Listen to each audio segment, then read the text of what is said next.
The problem isn't the problem, it's how you think about the problem that matters. I've just been listening to a Dan Sullivan and Joe Polish podcast that was super interesting and discussed exactly this. Now, if you're not liking and subscribing already, please like and subscribe. I'd really appreciate it, and I'd love you to comment if you got great value from this video.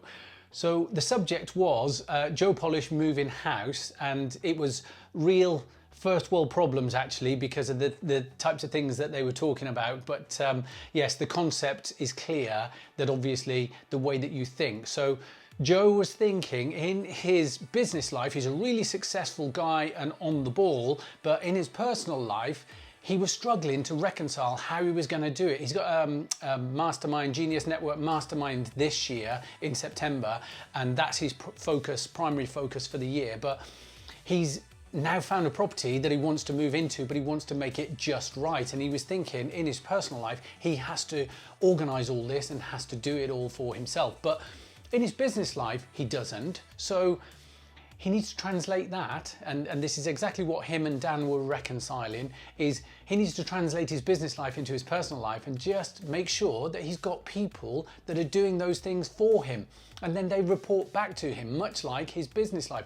He does not do pretty much all of the activities for his business life. He's the strategist and the strategy side of things, and he just gets on with that back end of the business, and he needs to work out how to work that out for his personal life. So let's relate this to you.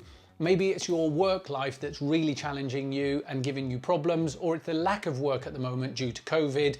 I don't know, it could be your kids, it could be your spouse, it could be giving up smoking or something like that. So what you need to do is step back from all of that, step back from the problem, and just note down everything that you're thinking around that challenge and that problem. Write it all down so that you can get much more clarity on what exactly the problem is, and look for solutions. Don't look at the problem, but bite-sized chunks, chunk it up into little small pieces on that piece of paper where you can resolve it. So let's look through an example of exercising. You may like exercise, you may not like exercise. So for this example, we'll say that you don't like exercise and you've got to start because you know the benefits of exercising.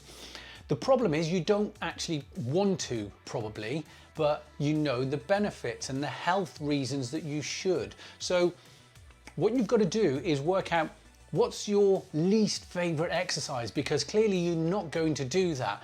What's the least painful exercise, because that's more likely. What's the most bearable thing that you can do to start with? So it's that small step of just starting that thing that you think that you can start straight away, and then schedule it in. Start with day one and then work it out over the next week how many times you'd like to exercise. Just start with once a week if that's your goal, and then ramp it up to twice a week and 3 times a week, because when the endorphins start flowing, you really will feel good as well.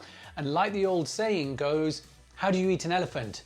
One bite at a time. The same with your problem.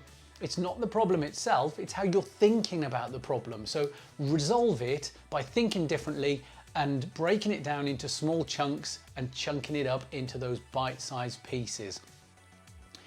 I hope you enjoyed this video, and if you haven't, like I said, like and subscribe, leave me some comments of the content that you'd like covered in future, and we'll go through more of these bite-sized videos, and I look forward to catching up really soon.